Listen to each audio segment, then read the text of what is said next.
Buenas noches, Ship Familia. Welcome back to the latinXfactor Sharpen Your Professional Edge program. I'm Dr. Dora Renaud, Senior Director of Academic Programs here at SHIP National, and I'll be your moderator this evening. This is our first webinar in a financial literacy series to help our members get the basics to manage money, investments, and debt in an ever-changing economy. Tonight, our panelists will explore topics such as managing money while transitioning from school into the corporate world, as well as making educated financial decisions. And backed by popular demand are our very own lifetime members, Aileen Tapia and William Gonzalez. Aileen is a management consultant at Accenture working on the technology strategy and advisory practice. Her work is primarily focused around innovation and digital transformation. She's a UTEP alumni with her bachelor's in industrial and systems engineering. And William Gonzalez is an industrial engineer who graduated from the University of South Florida. He is an account manager supporting industrial automation solutions. So William also supports FIRST robotics and first generation students as they navigate their high school and college years. So happy to have you join us, Aileen and William. Welcome back to the show. How are you guys doing tonight? Super excited to be here. Doing great. How are you, Will? I am good. Thanks for having us, Dora. Last year was fun, and I'm happy to be back again. Awesome. Well, we will jump right into our first question, and you are on deck, mister.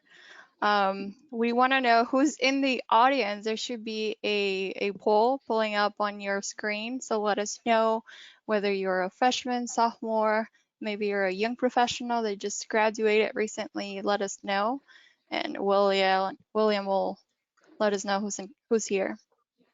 Yeah, so if you guys could go ahead and click on one of the options, we will go from there.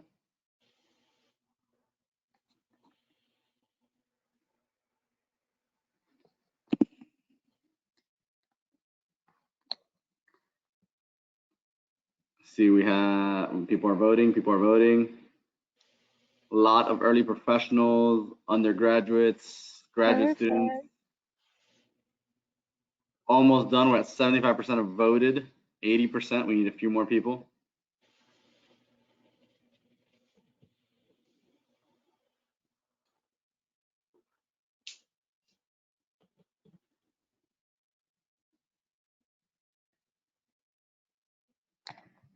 We closed the poll, and here we go. So we have about 20, I'm gonna say 25%, 24% there are still in school at the university level, whether that be an undergraduate or a graduate student.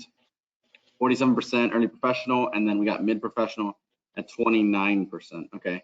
So as we go through this, we're gonna go ahead and touch on each of these. We were focused on the early professional, but if you do have any questions as a mid-career professional, go ahead and shoot it in the questions, and Aileen and I will tackle them to the best of our ability. You want to go ahead and jump into the intro slides, Aileen? Awesome. So hey everyone, my name is William Gonzalez. I went to the University of South Florida where I studied industrial engineering, graduated in 2017.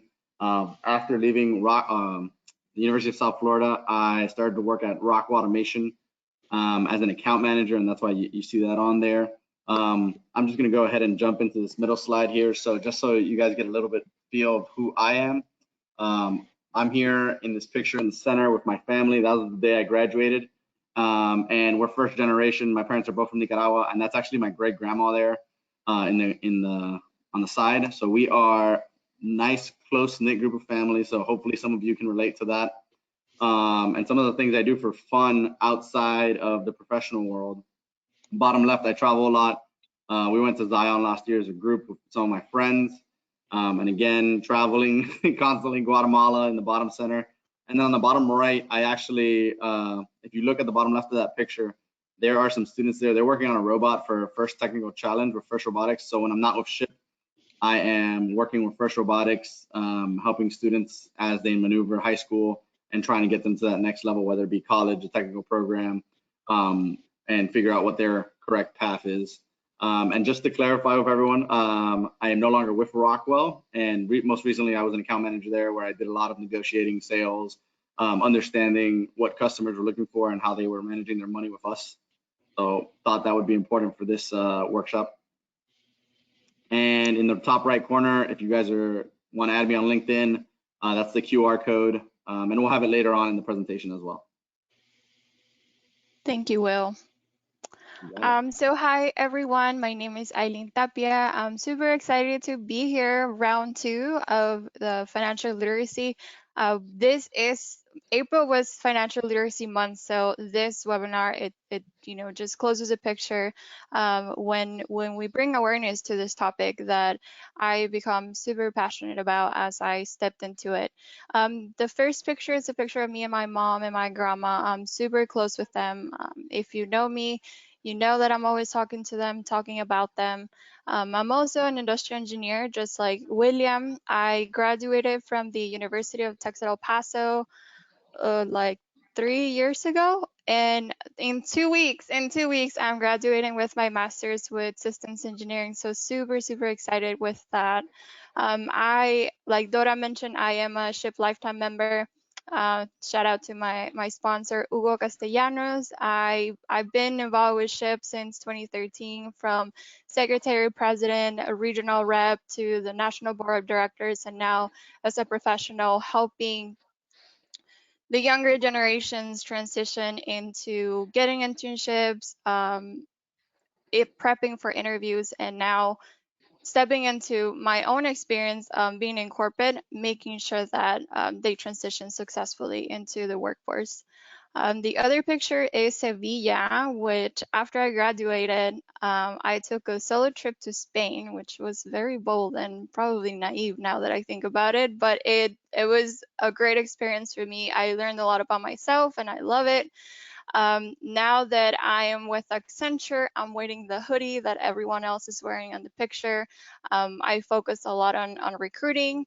This was at SHIP conference in Phoenix, and so it's been very coming full circle, being a student, getting recruited, and now going back to the SHIP National Convention and actually do recruiting.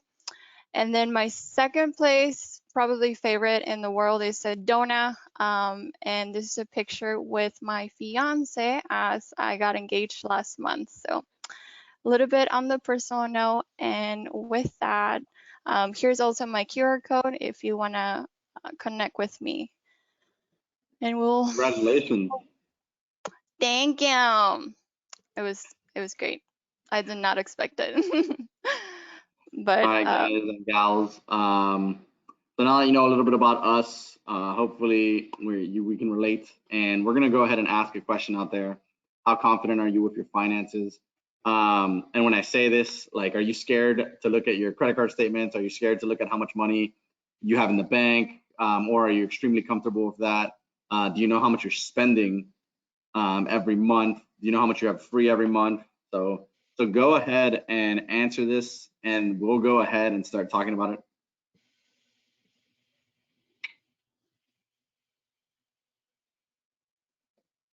Tick, tick. I don't know how to make the noise from Jeopardy. I don't know either. I grew up watching Cien Mexicanos Dijeron, not Jeopardy, so. So how do we make that noise? I don't know. They just go like, just I guess to put a disclaimer out there, William and I are not financial advisors. This is coming to you from a perspective, like, think of us right now as your older primo and prima and cousin that's trying to like help you and make you not make the same mistakes we did.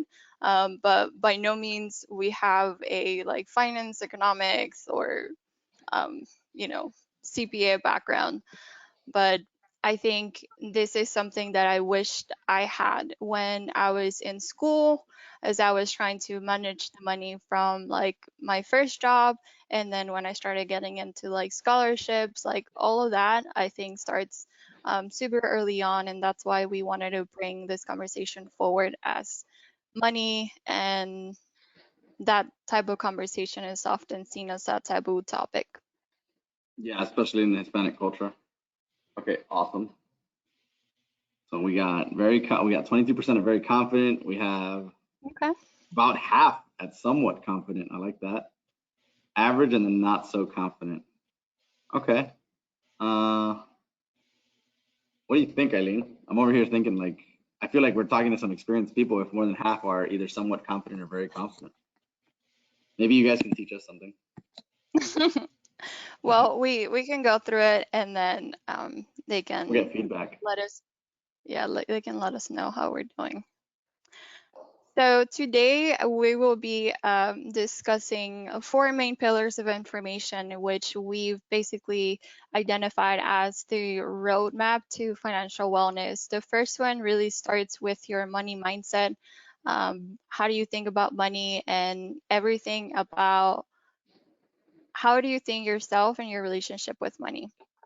Step 2, which is this conversation that we're having as a whole with the latinXfactor program, knowing the basics and knowing what to look for. I think this is what I struggled with the most when I was starting out to learn all these acronyms and definitions that I didn't know. I didn't know what I didn't know. So at least after you leave this presentation, you will have the very basics that you need probably to do more research, but at least you have a starting point moving forward. Step 3, it's about finding what works for you and developing a plan. Everyone's financial situation is different, and the goals are going to vary. So this is very tailored to what are your money goals and developing that plan, which leads to step 4, automating and maximizing. This excites the little IE in me because you are like, our degree, it's about maximizing processes. So thankfully, technology in the financial industry it's catching up with all the other industries, in the sense that you can automate payments and really maximize your system based on whoever your banker and company is. Our first, I guess, money mindset topic. It starts with your mindset, and the reason I have this picture of this girl, it's because it can be a messy conversation with yourself. Like it's not gonna look pretty, it's not gonna be perfect, and it's fine, but it's really important for you to start there, because understanding our psychological roadblocks are very important. And if you go back to, how did you learn how to speak?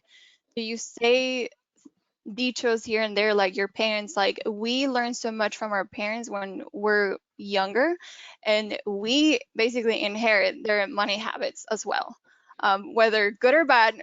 We inherit them. And I know William personally, and his mom says, just save the money and put it under the couch or the bed, and then Yeah. leave it there.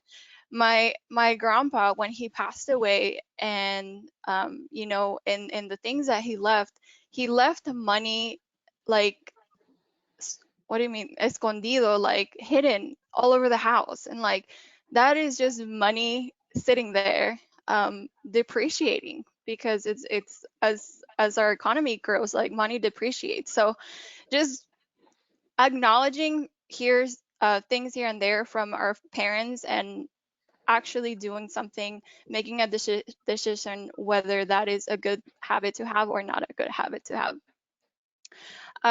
Thinking about your relationship with money, Broke Millennial, it's a book that I read when I was starting out, and the author basically described, are you having your relationship with money as with a dating app or marriage material? And I'm one of those people. When I started working, I knew how much money was coming in because of my paycheck that Accenture sent me, but I had no idea of how much money I was spending out on drinking, on trips, on like getting the new set for my apartment. Like, I had literally no idea. And this was for like over a year. And like William's laughing because like he was one of those people that, you know, we were going out and partying, which now I learned my lesson, but it intimidated so much thinking about opening my bank statement and being, you know, not the amount that I wanted to. So it took a lot of honesty and not shaming myself on based on the amount that it was on my account statement. And from my family's perspective, I had to go from scarcity mindset to abundance mindset, meaning, you know, I was always looking for that coupon. I was only buying on that sale because that's the best bang for my buck. And really, like, if I have this money, how do I want to spend it? Like, do I want to spend my time and energy going through that trip, or, you know, getting that new coffee mug that it's super fancy, and or maybe getting the fancy coffee maker? Like, if you have the money, if you have the resources, like if you're comfortable with making that purchase, I think it's taking away from the scarcity mindset of like, no, I need to hold on to this money because like something's gonna happen. And lastly, focusing on what you can control. As a first gen, most of our times we're trying to make our parents happy, make other people's happy. At least in my experience, like I was the one that needed to be emotionally, financially, and everything available for my family. And it wasn't until I started focusing on what I can control that I started seeing a change. And so what can you control? You can control going out with your friends or not, saying yes or no to that trip, going to Starbucks in the morning, or making your own pot of coffee, not getting the new iPhone because you just upgraded last year. So those are the things that you can control that are going to be part of your money mindset, your own financial philosophy that can help you, you know, build on that foundation that we're trying to preach right here. Anything else that you want to add, Will? No, I think you covered it pretty good. Awesome. So knowing the basics, and we're going to start with budgeting. The first level of budgeting processing, it's really understanding your cash flow and your net worth. And so I knew, you know, assets. I knew how much money was coming into my piggy bank when I started working full time, but I had no idea my liabilities. So assets, it's anything that's putting money into your bank account. Liabilities is anything that's taking money away from you. And so if you do a very complicated math equation, it's asset minus liabilities equals your monthly cash flow. And if you're trying to calculate your net worth, that's the same way. So it's really understanding what's coming in and what's going out. The second level of budgeting that we're going to talk about, it's the 50-30-20 rule. William, can you mute yourself? I can hear myself. Thanks. The 50%, it's for all essentials. So it covers all of your bills, like your rent, your car, your insurance, your groceries for the month. That all goes into the essentials bucket. Then the 30%, it's for your wants. So if you want to go out, if you want to, you know, treat yourself to a spa day, like whatever that might be, that goes in your wants bucket. And then everything else, it's that 20% that you either are saving, or I'll say also that you are investing for the future. And then the third level of budgeting, if you think that you're ready and you want to get more pro at it, it's the zero-based budget, which it basically you are accounting every dollar that's coming in, it has a purpose. So you decide what that purpose is, but the main theme of it is that you have $0 at the end because everything else was accounted for. So if you have a list of priorities of like, you know, I want a budget to get a new car, or I need a budget because I want to buy my mom a gift, like whatever your priorities are, you can tailor the zero-based budget to meet those priorities. And then going on to savings, compound interest, it's a great gift of time. You're basically earning interest on interest. And so the I'm a visual learner. I think a lot of engineers are visual learners, and that's why we graph everything. And so we're going to go through the example of you have $5,000 that you are going to invest over the 4 years at 10%. This is thinking you're not going to put any other dollar in those 40 years and what's going to happen to your money. So at the end of those 40 years, you're going to have $226,000 where you only invested $5,000 and then you ended up with God knows what the month. This, it's a really nice curve of your money increasing almost exponentially. So now let's say, okay, Aileen, I have my $5,000. I can put $100 per month, which basically means you have $25 per week, which could be 2 lunches of going out, couple cups of coffee, probably 1 bottle of liquor if you are over 21. Like, you put the money in whatever terms you think, but that, if you do that $5,000 invested over 4 years, plus $100 every month, you're going to end up with $757,000 at the end of those 40 years.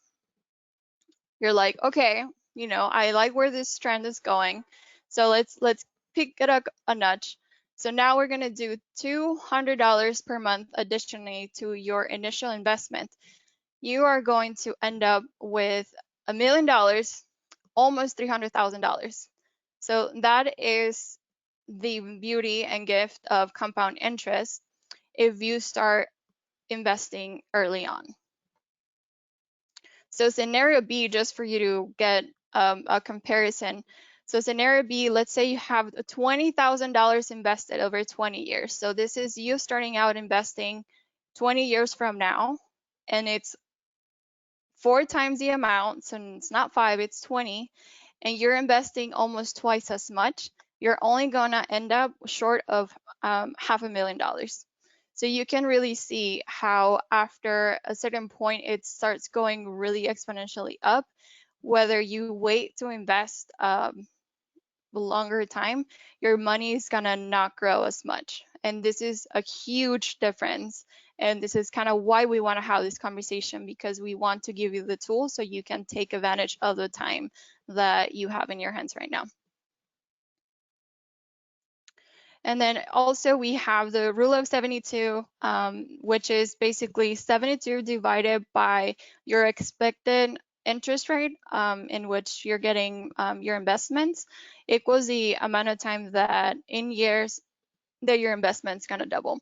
So if you're trying to figure out a specific investment strategy, this is a great tool to kind of find out when your money is going to double.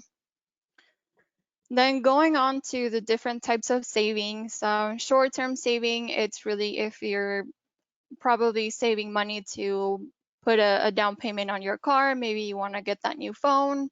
Maybe you're trying to save money for a vacation or a vacation for you and your family. That would be part of the short-term savings goals. Then we have the long-term savings goals, like paying for an advanced degree if your company doesn't help with educational expenses or a down payment for a house. Very important that you have an emergency fund for anything that happens.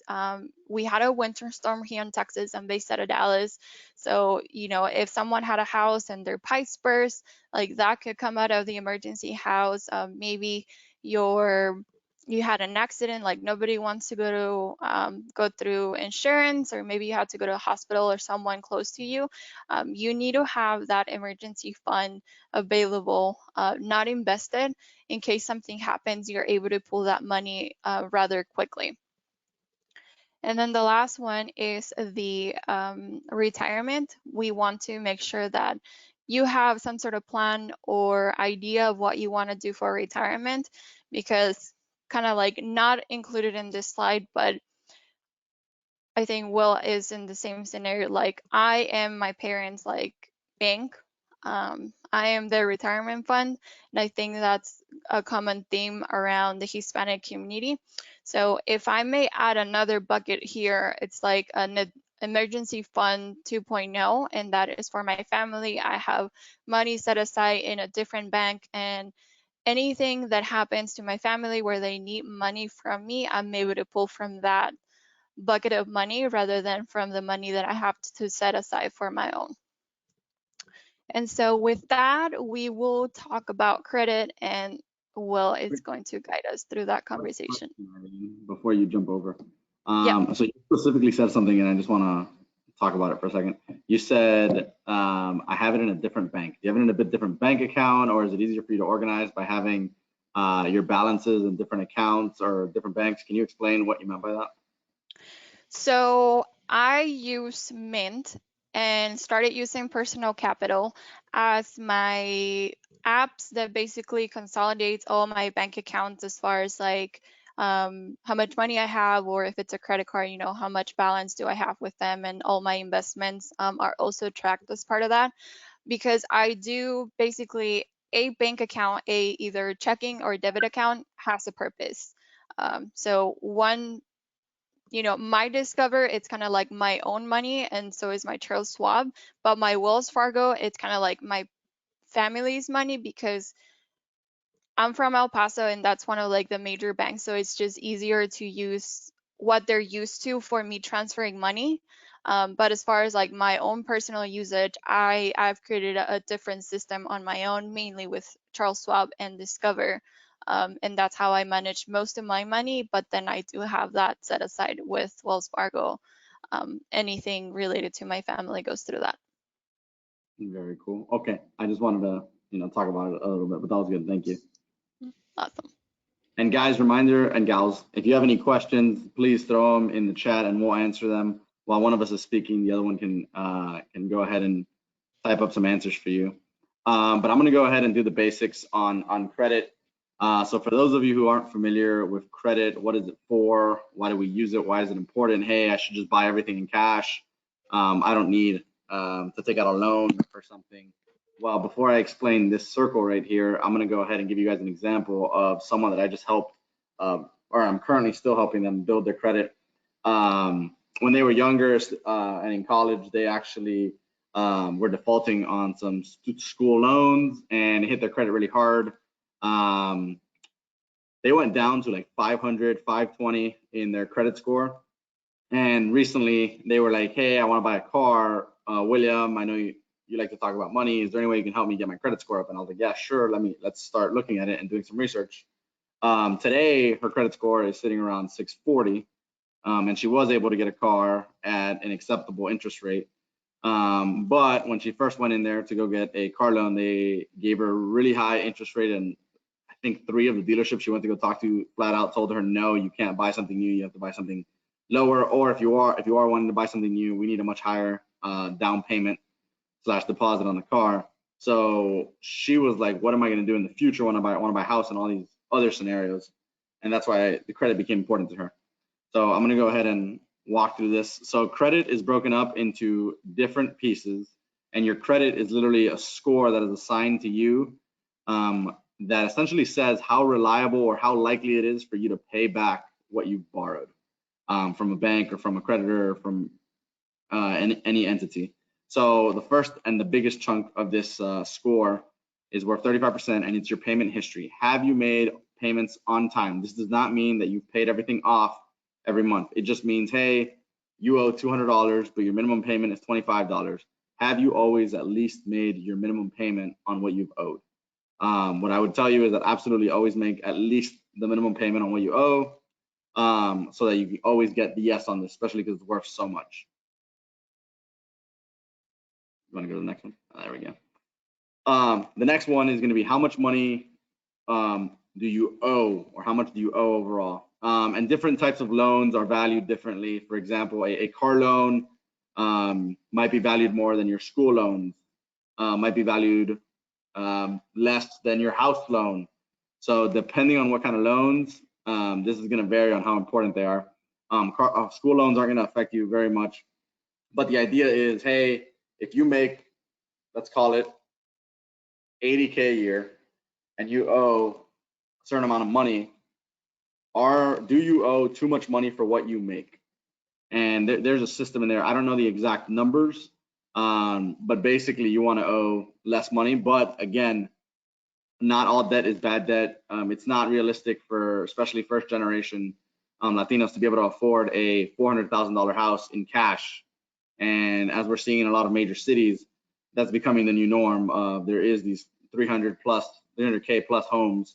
So how do we buy that? We have to go get a loan, and we do that with our credit. Go ahead, Aileen. So your types of credit, whether this be your loans, your school loans, your house loans, your car loans, and your credit cards are the different types of credit for the majority. And having diverse credit is going to benefit you, but again, you have to be responsible with that. The credit card companies and the banks want you to carry a balance. They want you to do that because they collect money on that interest. So it's part of your responsibility to manage what you can actually afford, what you can pay monthly, and what you're okay with owing, whether it be monthly or annually, to an institution.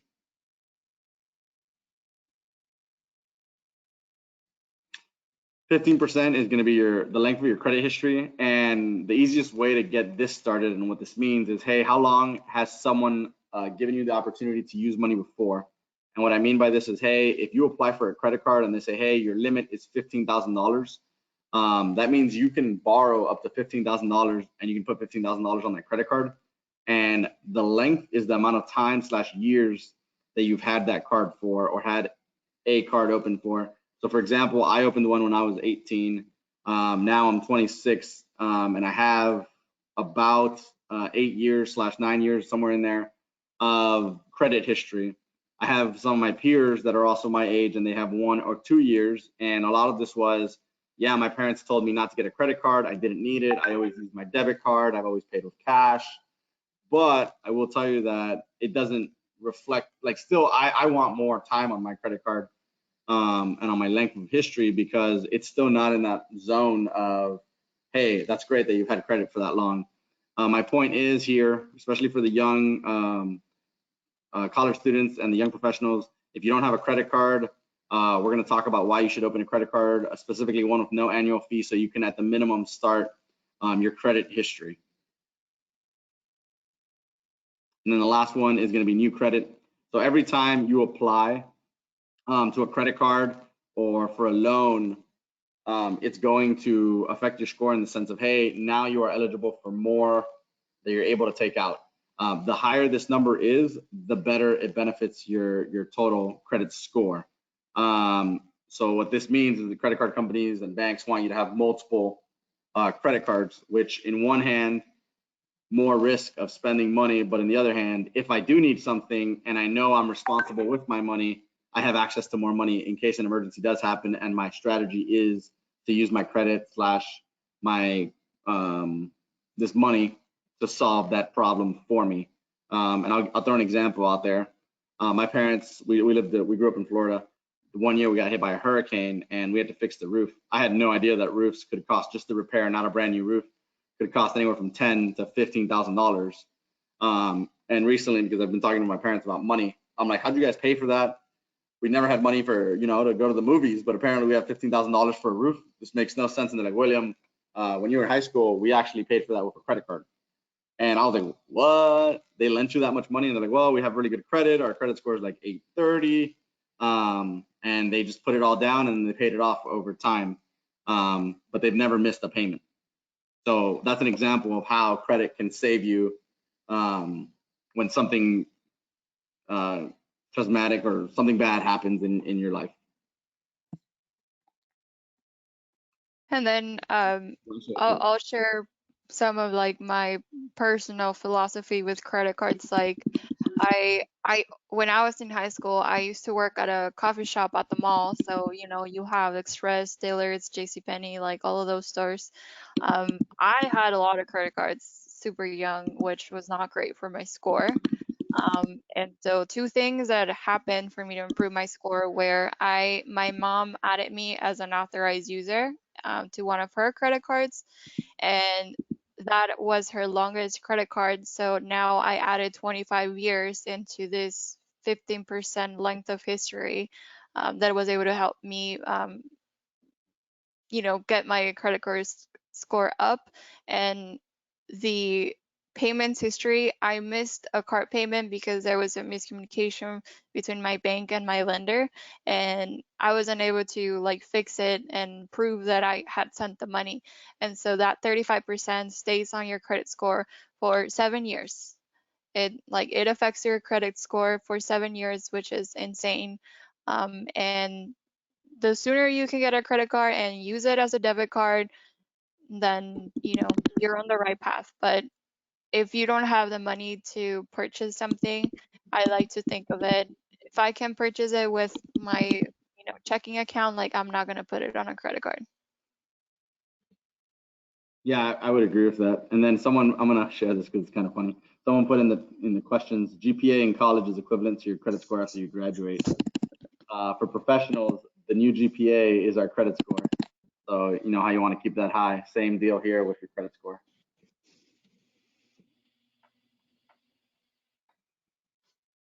All right, guys. Again, for this one, we're gonna go into some of your investing possibilities, but this is high level. The focus here was to get young professionals and college students aware of what some of these terms are and what you could do. But we could talk about, I could have an entire presentation on each one of these by themselves. So again, high level, and I want you guys to go do some research on your own. So tax advantage, what we're gonna mean here is that there's an option for you to save money when you invest in these types of accounts. So I know individual retirement fund account is first, but I'm going to start with your 401k. Your 401k is probably going to be the one that most people have. This is going to be a employer sponsored program. And what this means in most situations is that your employer says, hey, we care about you and we want to help you retire. We're going to offer you a program where you put in, and I'm just making up numbers right now, you put in 5% of your salary into this 401k, and we're going to give you and match your 5%. So your employer is now giving you an additional 5% on top of your salary that it can be accessed for when you retire. So again, this is long-term play. This is, hey, I want to sit on the beach and sip mojitos. That's what that money's for. And in there, and you're going to see this a lot, is traditional and Roth. So I'm going to go into those again, high level. And what it means for traditional is that, hey, if I'm taking $100 from my salary and I'm putting into the 401k, I am putting the full $100 into that 401k. And now when I collect interest, and remember those graphs that Aileen showed earlier of, hey, here's 10%, 10%, 10%, I'm collecting interest on that $100. But when I take that money out, I will get taxed at the tax rate for my income in my retirement year. So if you are making more money later on, it could hurt you because as you make more money, you will be taxed at a higher rate. The other option is Roth. And what Roth means is, hey, today's tax rate, and I'm going to use just mine, is 22%. So I'm going to pay 22% today, and I'm going to give the government their change, and I'm going to put the rest into my 401k. So for example, same $100, before I get to put my full $100 in, I pay the government $22, and I put in my remaining $78, and now it collects on that 10%. So in a lot of situations, the traditional number will look higher, but then you pay taxes later on, and you have to figure that out.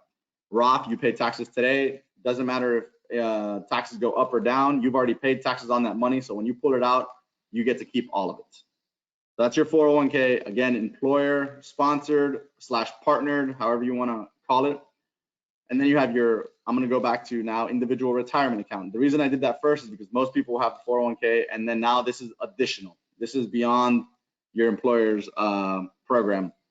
And the individual retirement account, you can put money in there. For example, I have one through a company called M1, and I put money in there, and it's a Roth IRA. And when I get what's called capital gains, in the sense, hey, my $100 now has gained some interest on it from being in the stock market, And if it's a Roth IRA, I don't have to pay on it ever. And I can pull out my IRA money that I put in whenever I'd like, except for what I gained. So just to put the numbers on it. Hey, I put in $5,000 in 2020 in there. It gained $500 because the stock market went up, hypothetically. Hey, I got into a car accident. I need a new car. Let me take the $5,000 and go use that to buy the car. I cannot take out those $500 I made in capital gains, but I can take that $5,000 out. So this is a way for you to prepare for retirement. But if something does happen, you're able to pull that money out. My advice to you would be never pull that money out. And it's like your super last resort, just because again, as Eileen's graph earlier showed, compounding interest is just going to help you in the long term, year after year after year. Traditional and Roth, same idea. If you put it in today at traditional, you don't pay taxes at all. If you put it in Roth, that money has now been paid from, in Eileen's example, from Accenture to her paycheck, and then she puts it into her Roth IRA that she can do on her phone or through her brokerage account at Charles Schwab, or I can do through Fidelity, who I use. So again, 401k, most people will have it. Your companies will offer it. For you that are going into the workforce soon, or the college students that are still in college, 401k is probably, in my opinion, one of the biggest things, because you should be planning for your retirement early on in your career, just because of that compound interest effect that it can have. Health savings account, this is one that gets overlooked a lot. And essentially what this is, the government says, hey, you can go ahead and invest money into your health savings. We won't tax it. And if you don't need it, so you can use this money every year to go to hospital, get your medicine from the pharmacy, any expense you have that has to do medical related. You can use this every year as kind of a debit card. They give you a card and you swipe, you can use it. If you don't use it, you're a super healthy person. That money then can be invested into the stock market or into a bond or somewhere, and you will start gaining interest on it. The goal is, hey, let's save it for when we're older, and when you're older, you're more likely to have more medical expenses. So now you have a pot of gold or a pot of money that you can pull from when something happens, and let's say you're 50, you're playing soccer, because people like me who like to play soccer, and we're going to be 50 years old still playing soccer, and then I'm going to bust my knee playing with a bunch of 25-year-olds. And oh my gosh, where am I going to pay for this? I haven't saved for this. Oh wait, I have a health savings account. Let me use that because that's been saved over the years for this, and I've been able to gain benefits from the stock market over the years. And now it's going to be, let's call it a planned expense, because I don't have to freak out about where am I going to get the money for this. Okay, those are going to be your tax advantage, and the reason they're tax advantage is because you can avoid taxes / benefit from the programs that exist that the government puts out for us. The non-tax advantage, this is where, hey, I've already done all these, I've maxed out what I could do over there, and now I have money left over. I want to invest that in the stock market, because instead of only investing / saving 20% of my money, I'm someone who's saving 40%, and I've already maxed out everything else. Let me go ahead and find somewhere to invest over here. So brokerage accounts, what that means is your Charles Schwab, your Robinhood, your M1 Finance, your Webull, your Fidelity, all of these different companies that are enabling you to trade. You deposit money with them, then you can use their apps / websites to go ahead and buy stocks, index funds, options, different mutual funds, and you can pool money. And as you buy and sell shares of companies, for example, everyone's very aware that Tesla was made big moves in 2020. Dogecoin, if you're trading Bitcoin, cryptocurrency, all of that, these brokerages are the ones doing it. Well, if you trade those stocks and you sell them, you're going to have to pay on your capital gains taxes on that. And I'm going to, in the bottom here, it says short-term and capital gains and long-term capital gains. So just to give you guys an example, let's say I bought Tesla at 100 and I sold it at 1,000. I got in really low and I sold really high. My capital gains is $900. The government says, hey, that is awesome. Congratulations. We are very happy for you. You made $900 on the stock market, but you have to pay us, because that is a income that you are making now. You have to pay us for that. And the difference between short-term and long-term is if I held a stock for less than 1 year, I pay what's called short-term capital gains. This is a 25% tax for that. If I held something for over a year, I pay a 15% long-term capital gains. So you're paying 10% less if you're willing to hold something for a long time. From what I understand, and this makes sense to me, the logical reasoning is the government wants your money to be in the stock market. So they're going to penalize you for pulling your money out and essentially hurting the stock market by shorting that money and taking it out. So that's why you're going to get penalized 25%. If you do long-term, 15%, and then there's different strategies to investing, which we can talk about, but between day trading and long-term trading and long-term investing, we can discuss those and have those conversations for hours, if not days, if not weeks. Okay, again, high level, guys. If you have any questions, throw them in the question bank there, and we'll try to get to them. So as we move to this slide, I will ask you this question. How much money can I contribute into these accounts? And I'll start with that question. So I'm gonna go ahead and again start with the 401k. So the 401k annually, there's a new number that's put out. I believe last year in 2020, the number was 19,500 or 20,000 that you were allowed to put in. So that means, hey, if I make, and just to make the numbers easy, if I make 100k, I can put of my piece of my income $19,500 in there, and my employer, let's say they match a part of that, they put their piece, and now for that year I have, let's call it $25,000 invested in my 401k. That is now what's going to start to gain your interest as the stock market either goes up or down. You could also lose money. That $25,000 on the individual retirement account, the IRA. I believe the number for 2020 was 5,500, if I'm not mistaken, and that changes annually or every 2 years, or every 3 years. It's all put out every year.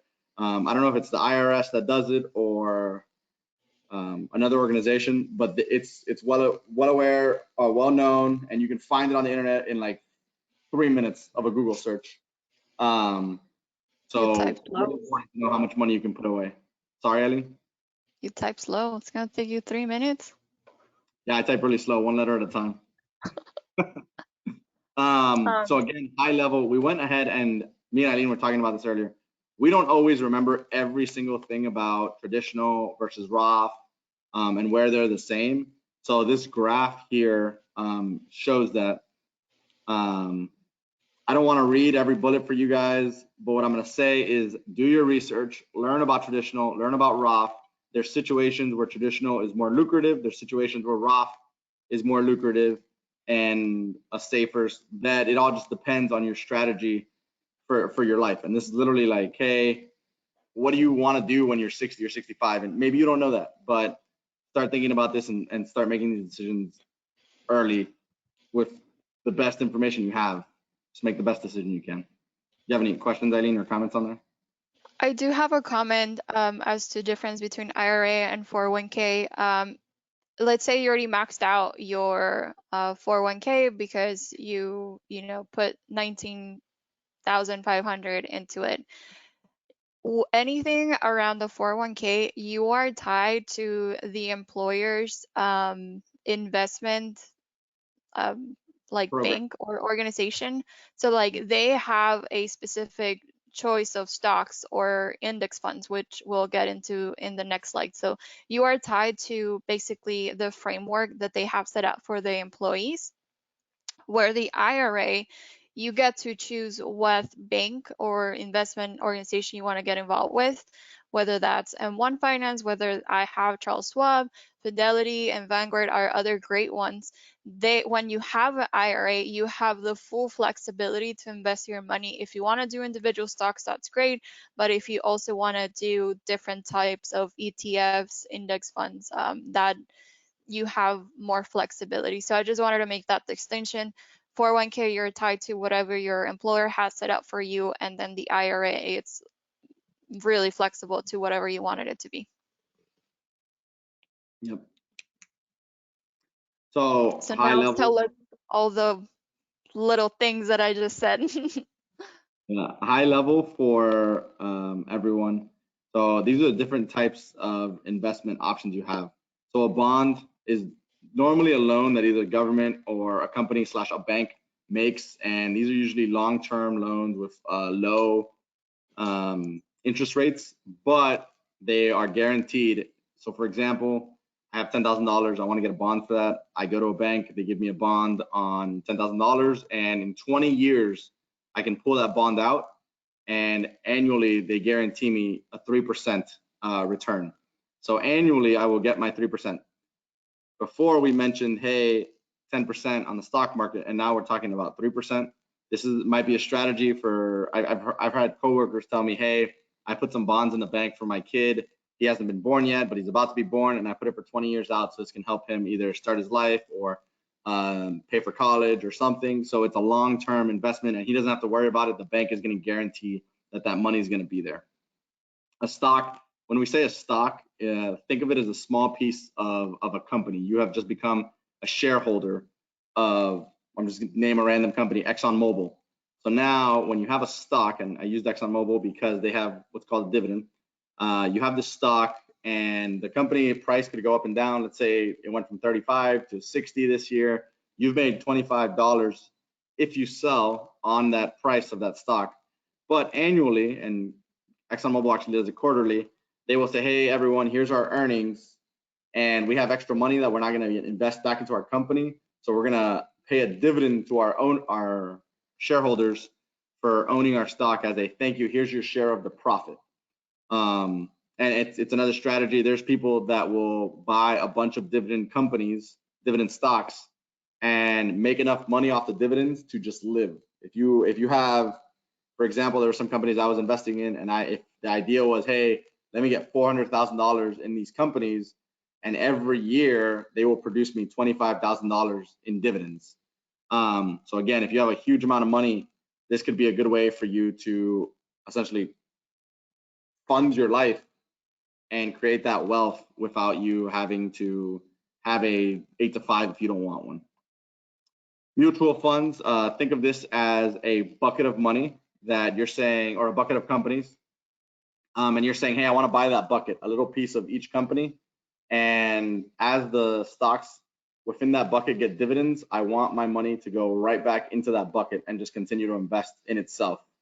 And the idea is, hey, I don't have a lot of time to invest, but I understand that the S&P 500 goes with the market, and it's the top 500 companies in the US, so I want to just invest in that. So let me throw in a certain amount of money into that mutual fund, and as the S&P 500 goes up or the stock market goes up, my money will go up. As it goes down, I could lose some money. So let me just do that. I don't have to worry about it. There's also index funds, which will produce the dividends for you, but they separate it, and you say, hey, I'm going to go ahead and move that in here, or want to know what? I'm going to pull that money out, and I'm going to use that because I'm going to use those dividends to pay for my rent, whatever you want to do. Real estate, owning property. I think this is becoming more and more popular, especially around young millennials and first generation students. The idea of owning a property, not only to live in, but then to rent it out to make passive income.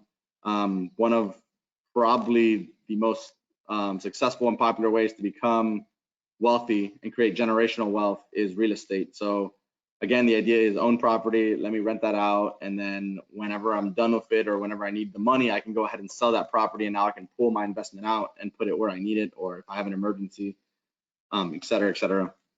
And then the last one is an option.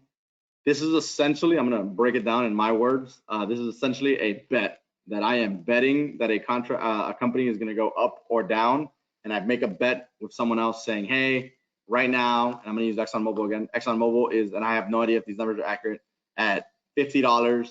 I bet you that in 6 months, ExxonMobil will be at $35. If I win the bet, I get to take all of that money, but I only make the bet with a small fee. So if my bet goes the other way, ExxonMobil goes high, and I don't lose any additional money. I only lost my initial investment to create that contract.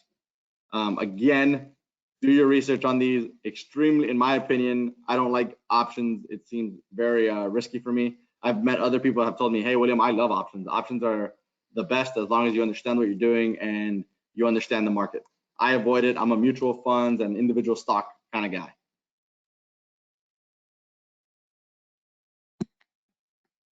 Cool. Thank you, Will. So coming up towards the end of the presentation, we basically are gonna give you homework. If anything of this has been helpful, this is kind of like the checklist that we've created for you to take home and follow up on some of the items that we discussed. The first one is to sit down and write your financial philosophy. Again, this is really tailored around what are your money goals, like what are you trying to do.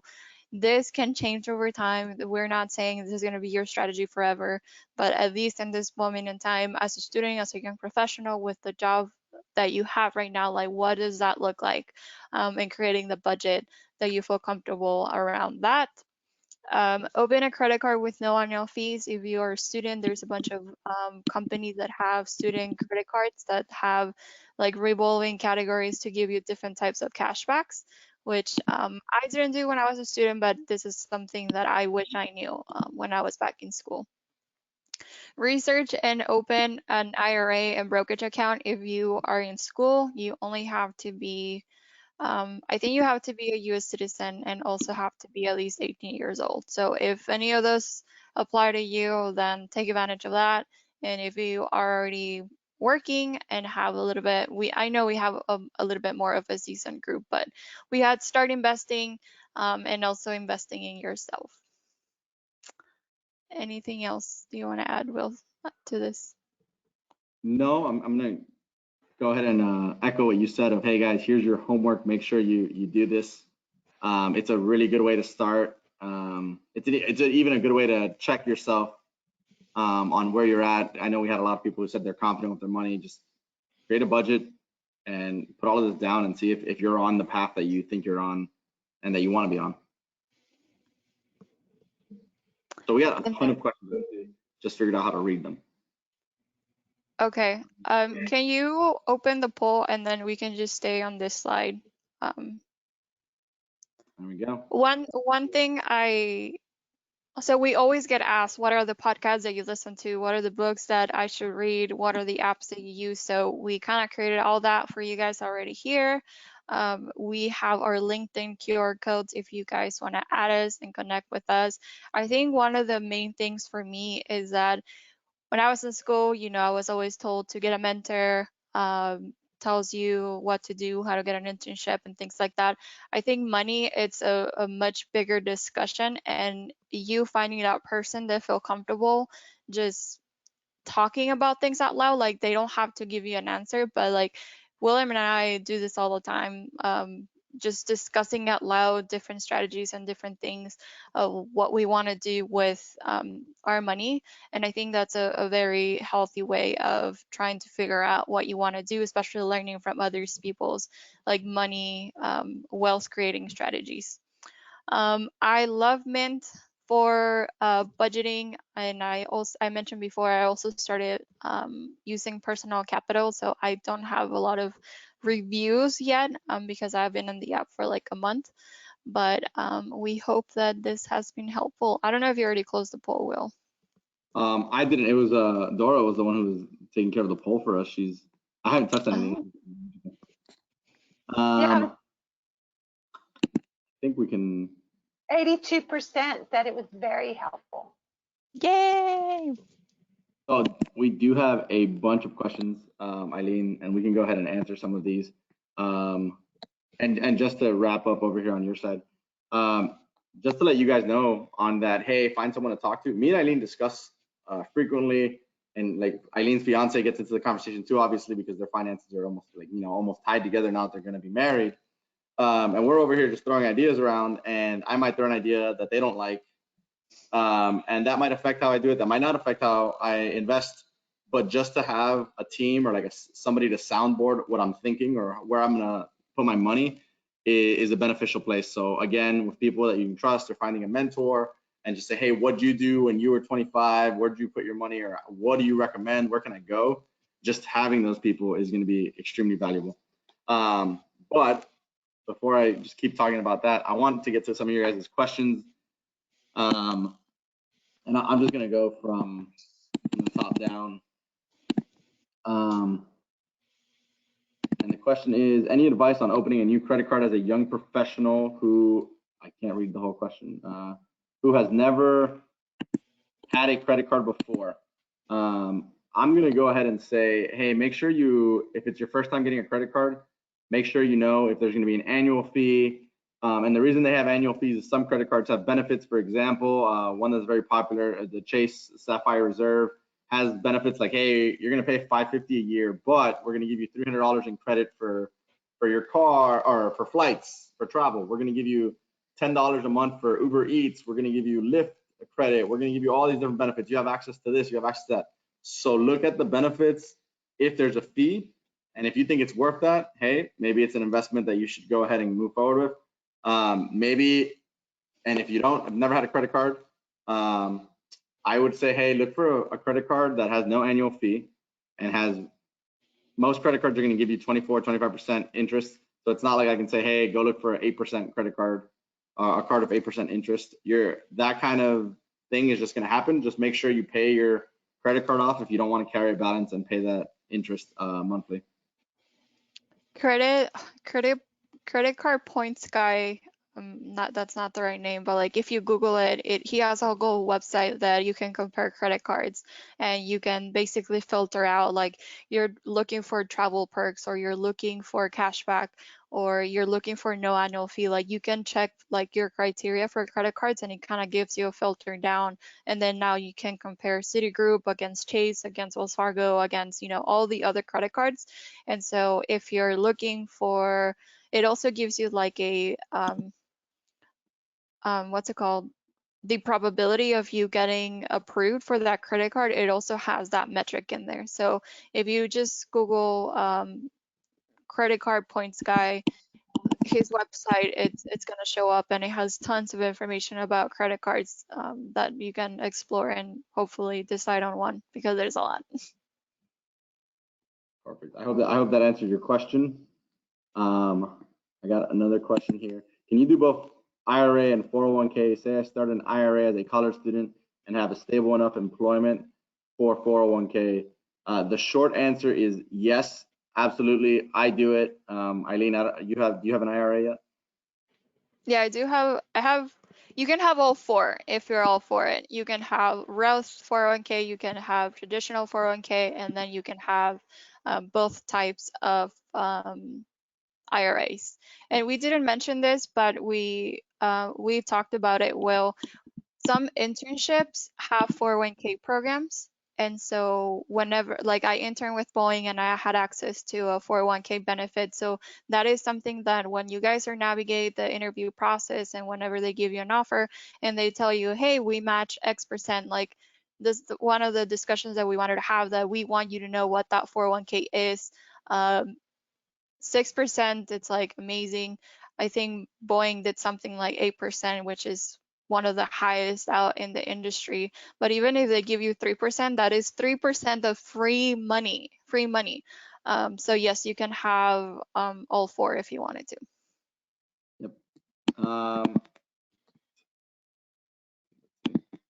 Do you have a favorite bank that offers great student perks and high savings rate and no annual fee? So I actually have one bank. I have a different strategy from Aileen. Aileen has multiple banks. I have one bank, and I use a Federal Credit Union from when I went to college. I like that. To me, it's, hey, all in one place, and I'm good with it. I don't look for any special offers from my bank. I look for those from my credit card, and the companies, the brokerages I use to invest in the stock market and in my IRA, not where I put my money, like where I hold my money. So I don't think I remember I mentioned for my emergency savings account. I do have a high yield savings account through Discover. So any online bank, whether it's Ally, Discover, and there's a bunch of other ones, they will probably give you a higher APY on your money. So since it's just sitting there, You don't want the Wells Fargo that only gives you 0.01% and make money off of you. So those online banks, since they don't have like the physical real estate to like go to the office, usually offer better rates. I know that works for me because I'm comfortable with having an online bank, and they usually have a great website, a great UI on my phone, but I know it wouldn't work for my abuela that, you know, wants to go to the actual bank and take money out. So it works for me. It does not work for everyone if you're that kind of person. Me and your abuela relate because I like going to the bank. Another question here for pre-tax option on long-term investment. Is it possible to withdraw out of states? Say I want to retire in Mexico instead of the States. So my goal is to retire in Latin America. So props to you, Jose. Big fan of that plan. This is a great question because I haven't actually looked into it. I don't see why you would have any issues withdrawing your money and going to Latin America. That's my plan. So now that you're making me question it, you're making me think maybe I need to do some research there. I don't know if you know anything about this, Aileen.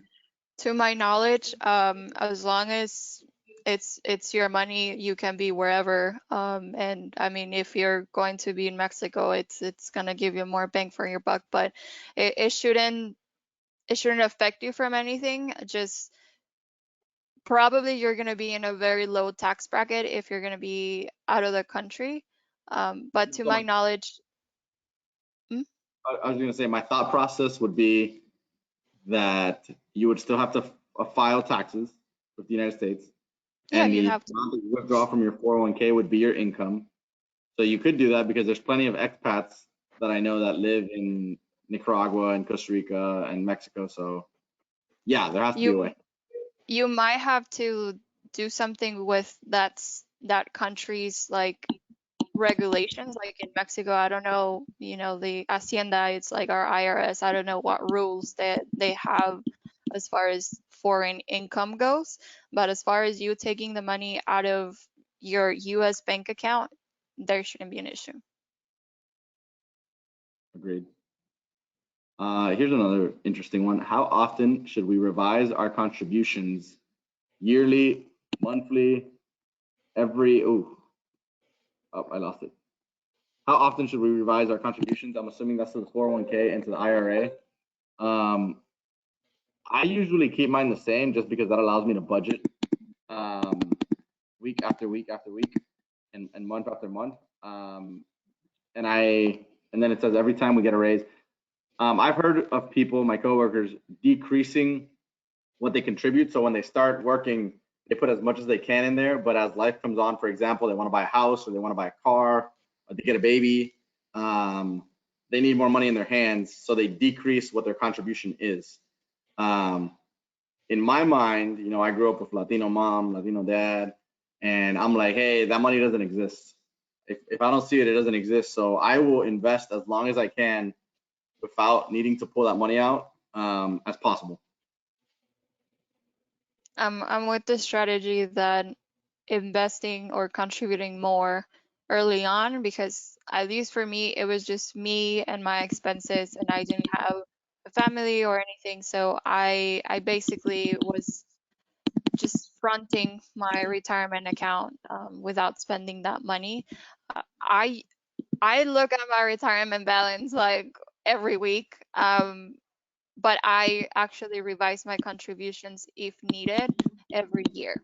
So it's part of developing that plan on how often you want to have those check-ins that you feel comfortable. You can physically, or not physically, but like you can change them. I think after every paycheck, at least for Accenture, how much you want to contribute. But I've only done it once a year, like the actual change. There you go. Someone asked, I asked my bank to not increase my limit because I was concerned about charging too much. I'm pretty good about paying off completely regularly. Would you suggest getting a larger limit for emergencies? I would suggest, Rebecca, getting a larger limit no matter what, but you have to be able to control that because it is a risk. Because if the bank says, hey, you can only have $1,000, the most you can ever swipe is $1,000. But if the bank says, hey, congratulations, you can swipe $15,000. I really hope you don't go swipe $15,000 just because you can, especially if you're not making the money to pay it off. So again, that's going to be a personal question / strategy for you. If you were asking me and you could manage it, I'd say, hey, if they give you 100K, take it. Yeah, I agree. It's if the fact that they give you more money doesn't mean you have to spend more money. A and B, it's going to help your credit score because it's going to increase your line of credit, and it's going to decrease if you keep your expenses the same, it's going to decrease your credit utilization, because your credit utilization basically looks the amount of money that you owe over the amount of credit limit that you have. So those two things are going to help increase your credit score. So I request my banks to increase my credit line, but I always keep my expenses the same. So it's depending on what you're trying to do with your money. Agreed. So I just got the signal. Last question. And Aileen, just because we got last question and we're going to go to an end, we totally forgot to remind you guys, we're going to be having a part 2 to this series, and we're going to be doing a panel with 3 young professionals, all who have been working for less than a year. And the idea is going to be, hey, how have you guys been managing your money? What have been your strategies? And it's going to be totally Q&A. And I believe that's in 2 weeks. Do you remember the date? I know we're going to be sending out an email with that information. But May 13th. all right, you guys will get an email with that information. I believe it's in 2 weeks. May 13th. What is it? Mayo 13. May 13th. So exactly 2 weeks, Thursday. We're going to be having a Q&A. So if you're interested in that, me and Aileen will both be there, and then we'll have 3 young professionals answering questions from the audience and pre-created questions by me and Aileen. And last question, is there a group chat for financial literacy for SHIP? Not that I know of, but that is a great idea, Aaron. If you make one, please invite me. And me. Laura, do you wanna come back from behind the curtain? I want the invitation as well. You want the invitation to the group. Yes. Well, there you go, SHIP Familia. Join me in thanking Aileen and William. We appreciate you for sharing such valuable knowledge with us. And we greatly appreciate our partnership with Accenture as well. So again, this is our first show from the financial series dedicated to personal finances and planning for your future financial security. SHIP Familia, please remember to take our survey. You will receive a thank you email with a survey link after this webinar, and make sure you connect with our panelists on LinkedIn. And then the last reminder, this recording, along with all the others, are found on the SHIP National YouTube page. Signing off from SHIP National, buenas noches, and stay safe. Bye, everyone.